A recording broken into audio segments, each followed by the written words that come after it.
Hi, I'm Sherry McGill, and you're watching Lessons Learned.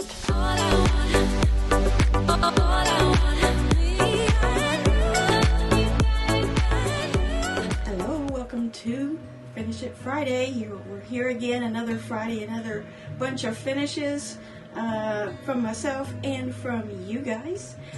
Could I have worn a brighter top today? I'm blinding myself in the phone there. Anyway, let me go over with you what I did this week. I didn't get as much done, hint, hint, as I thought I would. I was really wanting to get one more of those stars done, and I think I'm going to put a little bit of this newsprint or sewing dictionary that I'm using for the background between these to make it just a little bit bigger, and just have a square quilt would make a really cute wall hanging or a table topper. So I have just a little bit left to do on that. And then this is the ribbon star pattern that's from my Vintage Mystery series. If you haven't been following along with that series was over a few weeks back. But the playlist is still out there on the channel. It's called Vintage Mystery Block Sew Along. And this is the pattern. It is Ribbon Star. And I don't remember which video number it was. But like I said, they're all out there on the playlist. So you can pick those out. And this is part of our scrap challenge for No by January, is to use some crumb quilting and some background to come up with a quilt. So that's what we've done here. I do have more left of my crumb quilting than I thought I would. I still need to cut some, but I'll get one more star for my idea there with 9 stars. But I'm going to look at things when I get that last star done to see exactly how much I have left. If I could get 12 stars out of it, or 16. I don't know if I could get 16. I really don't think I can, but it would turn into an oblong quilt at that point if I did 12, but I'm still thinking on it. And then my ragged flashback, it is in rows of 2 now. See, I've sewn together strips of 2, and I have 1, 2, 3, 4 strips of 2, and I also have 2 more rows that go at the top of this configuration. So I have that all put together already. I just need to attach it once I get these vertical rows finished. Just a matter of sitting down and sewing some straight lines. Someone asked me what is the quilting idea on this. Of course, it's a pattern, and I'm following the pattern closely. And the question was, how do you quilt one of these? Well, normally on a rag quilt, it's squares of the same size all over, usually. So, you just quilt a square to keep those layers together. But in this case, you don't have squares everywhere, and you don't want to cross these ragged edges. So what you can do is just go ahead and quilt however you want to quilt in these areas around where the ragging will be. And you can use batting and backing like normal, baste it just like a regular quilt, quilt it and bind it just like normal. I did see something related to this particular quilt. I think the designer said that she didn't baste it, which meant that she used the flannel and a backing, and that's it. Which, with flannel, you could do that, but that was going to be kind of lightweight, I thought. So even though this is flannel, I think I would like the heavier, thicker, cozier feel to it. I guess I'll find out when I'm done if that was a little overkill or not. But the pattern does say to just go ahead and quilt and baste and quilt like normal. So I want to give you a couple options for my backing and see what you think about this. I love this idea, but I'm a little hesitant about it. This is a floral, but it has all the colors in it. It's a navy blue background, and it has all the rust and golden colors in it, and the blues and the greens. In my opinion, it's perfect. I don't know if I have enough of it. I think I have 5 yards here, and if I did have to piece in a strip or something, I have leftovers of this. So I could do a multi-colored strip in between the panels that I would have to construct for the backing. So that is just regular 44-inch yardage. I do have this backing, which is a 108 by 108, and it's a newsprint type thing. It's actually a dictionary, a regular dictionary pages. So I have that here. I'll show you what it looks like with it. If I wanted to stay, you know, the rustic, manly colors. So there's that. So tell me down below in the comments which one of those you would like to see on the back of that quilt. It's no by January, so I'm not going to buy anything for it. Okay. This week you did see probably my Wednesday video, which was 3 scrap busting ideas, and I made my little pillow, recycling a pillow form that was inside a pillow that I had bought that I no longer wanted. So that goes with that, and I used scraps to coordinate with that. Over there I'll show you how to do that. I also ended up making a few more key fobs. That was one of the projects over there. These only take 10 minutes total to make.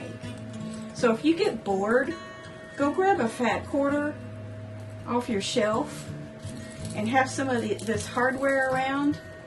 Use some batting scraps and sit down for an hour and make 5 or 6 of these, and you'll have them for gifts for all occasions. So I have a little basket set up here, like I did with my little pouches that I did for the retreat last year. That's what I'm doing with this basket. And I'm not going to make everybody a key fob this year because I don't think I'm going to have time. Who knows? Then the next project, the third scrap busting project, was taking a panel, cutting it up the motifs, adding some fabric borders, and putting them onto a canvas. And since that video, I have cut out my other 3 pieces. This one says happiness is homemade. This one says keep calm and sew on. And this one says measure twice, cut once. So I'm going to make those up. And I had just enough strips to do this. I just had a little strip left and a few other smaller scraps left from that. So I'm going to be able to finish my other 3 pieces of artwork here. So that's what's been going on in here this week. Do I have anything finished? Not really. But I'm working. I'm working. As you are, I'm sure. Now let's get to the photos that have been submitted for this week. We have one from Bobby. She says, I took the challenge and the opportunity to practice my HST. I'm very happy with the result and look forward to making more. It's a wonderful way to use up so much denim that I have. Now see, this was my original idea, to take scrappy squares or some sort of crumb quilting squares with that star pattern and use denim. I didn't have any denim, but she's able to do it because she has some denim on hand. And instead of leaving the background in the center, she used her her crumb quilting for that. Looks really, really good. Great job, Bobby. You understood the assignment. Lori had a weekend project she finished. It's a kit called Barnstar Quilt by Rachel's of Greenfield. And she's this was meant to be a wall hanging, but she's using it as a table topper, and she wasn't crazy about the colors in it. I guess the fabric was included in the kit, and she considers this a practice piece, as she learned that stitch in the ditch is not for her. And she got a new foot for putting on the binding that she's going to practice more with. And good job there. It's a fairly complicated star, and you did a great job on it. Awesome. That green fabric looks kind of metallic, kind of like, yeah. Nice job. Great job, Lori. Thank you. Anja sent us another one of her pieces of art, because her quilts, I'll tell you, they're just art. She says this quilt is a leader ender project. If you don't know what a leader ender project is, that's when anytime you're sewing on a project, you take some random scraps that you have and sew them together into 2 patches, half square triangles, whatever, and then you just stack those up until you have enough to make something with them. So she's got a bunch here that she made this quilt with, and she said, I made a photo of a 3D box on Pinterest and printed that. Wow, how artistic is that? There are a few mistakes, but I loved making it. The back is from 5-inch squares I don't like. 3 more to go. Make the back and quilt. If you really look at that, it's kind of a vision teaser. It's like a column, a 3D column coming up, and you can see she's used darker pieces on that one side to make it look like that side is shadowed. It's pretty cool. And then the back is a quilt also. It's the same quilt. She's done some not quite drunkard's path.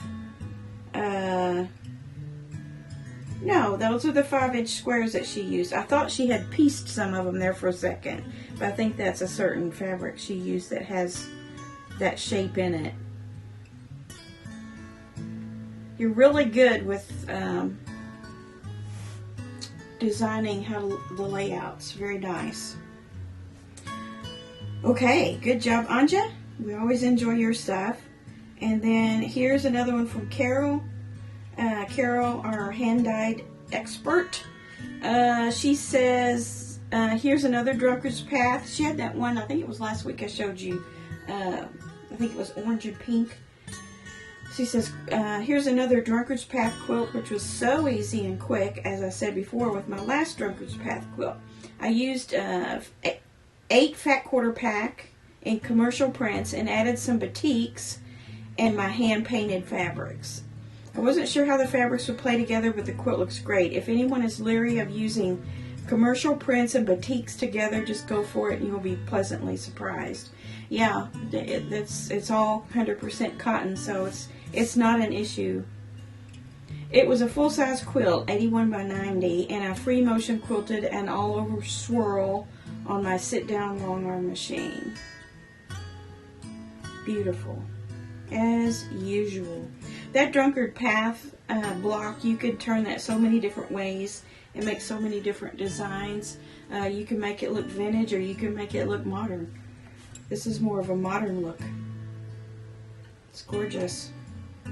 Thank you so much, Carol. And then let's see here, Pamela. She's got a couple of blocks done on a new sew along. This is the first 2 blocks from Pat Sloan's Sweet Childhood Memories Quilt Along. Pat Sloan has that Wednesday, what is it? Block a Week Wednesday, I think is what she calls it. And that's the one where I did the Hometown Charms. Well, now she's moved on to Sweet Childhood Memories. So Pam has picked that up. I didn't pick that one up this time. I felt like it was a little too much like the other one. She said she will donate this quilt to one of her little ladies at work. I think she works at a nursing care facility. So that's a wonderful opportunity to gift a quilt. And I love your blocks. They're so nice. Greens and blues and pinks and whites. I see you got your scraps out there. Good girl. Not buying any fabric. And then Dolores sent us a placemat panel from Soya. She said, I cut it up and made my friend a table runner. So panels are very versatile, like I was talking on the Wednesday video that I had this week on the 3 scrap busting projects. Get those panels out, and if there's something you don't like on the panel, cut out what you did like, because you bought that panel for some reason. So like that one that I showed you that had the elk on it, or some sort of deer or something. That's really the only one on that whole thing I liked, but I liked it enough I bought the panel. So I need to cut that deer out of there and get him on something, don't I? Alright, so you guys did great this week. Thank you, Dolores. You always have wonderful things to share with us. And I'll be glad to take all of your all's photos that come in that meet the guidelines in the description box. If you're not familiar with that, read up on that and you'll know what I'll accept, and I'll be glad to share those on the channel with all of our viewers and subscribers. I've had a few people say lately, that they had gotten unsubscribed from the channel, and I know that happens sometimes. I don't know if it's something that YouTube does on purpose or accidentally, or I know one time I got a new device, a new iPad. I upgraded my iPad or something, and it took me a while to notice it, but I had been unsubscribed from everything. It took me a few days to figure that out once I got my new iPad up, but that can happen. You know, if you've switched devices lately, your subscriptions may be gone. Maybe they didn't cross over when you transferred your information from the old to the new. So check that out. So if you're not subscribed and you're watching this for the first time, or you've been thinking about subscribing, just go ahead and do that. Hit that subscribe button there and push the all button for a notification, so you'll be notified of all the videos that come out on this channel. And also thank you again to the Fabric Hut for featuring one of my videos this week in their newsletter.